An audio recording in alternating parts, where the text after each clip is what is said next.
I'm gonna let you in on a little secret. I like to play video games. I know. Big surprise. A lot of kids like to play video games. Some kids get their first devices before they can even walk or talk. How many times have you walked down the street and seen a mom push her stroller with her kid on her phone or an iPad? A lot, right? It's part of our culture.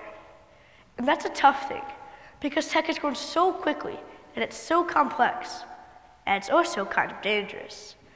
And that's what I want to talk about with you today. What do you think of when you hear these three things?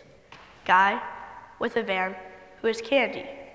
Stay away, right? Stranger danger.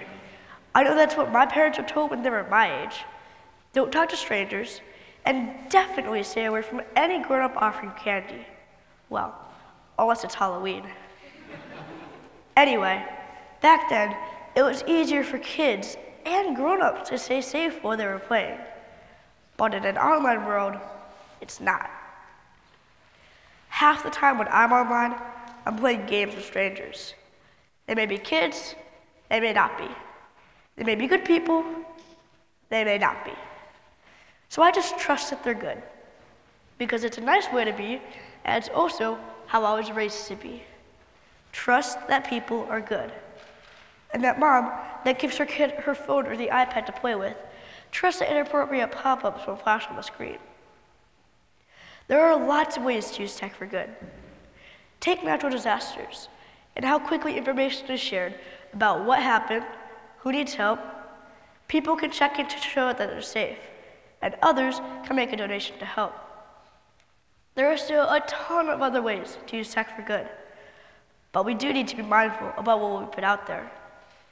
And even though we're raised to think that everybody's good, we need to remember not everyone is. And with the digital age, what you put out there is out there. No take-backs. And what you put out there can basically hand someone your identity. Take FaceApp.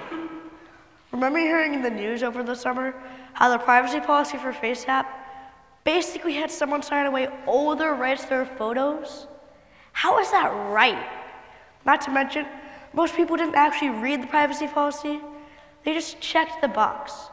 Let's be honest, we've all done it. And why? Because we trust that people are good. That companies and people are going to do the right thing. But we're learning, kind of painfully, that this isn't the world we live in today. And today's stranger danger isn't the creepy guy with candy. We've all heard of hackers. People who can hack into your account, steal your credit card, or if you're a kid, your parents' credit card.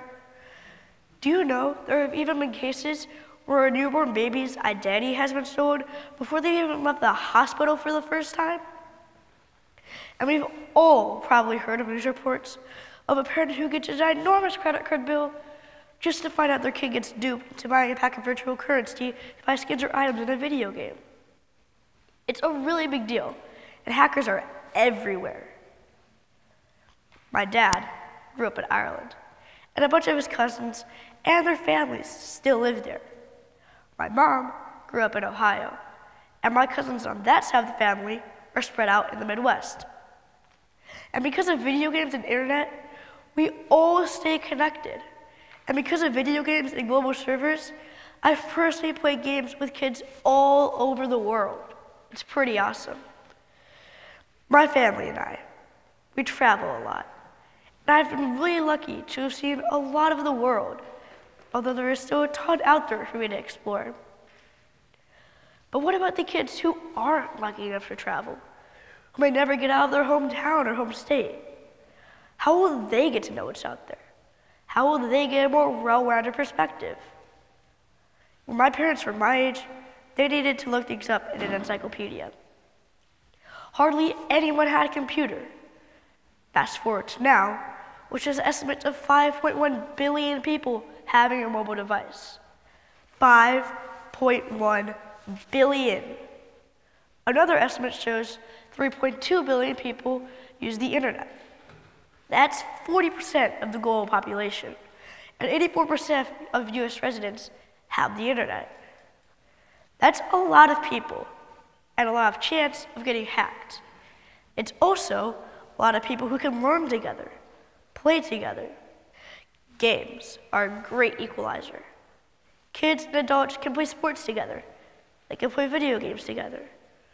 Although I'm sort of trying to teach my mom how to play Fortnite. So here's the thing. Technology is a good thing. It's a powerful thing. It has the potential to do amazing, wonderful things. But it also has the potential to be really destructive and mess up people's lives. We need to be mindful about what we put online. We need to actually read the privacy policy before we check the box.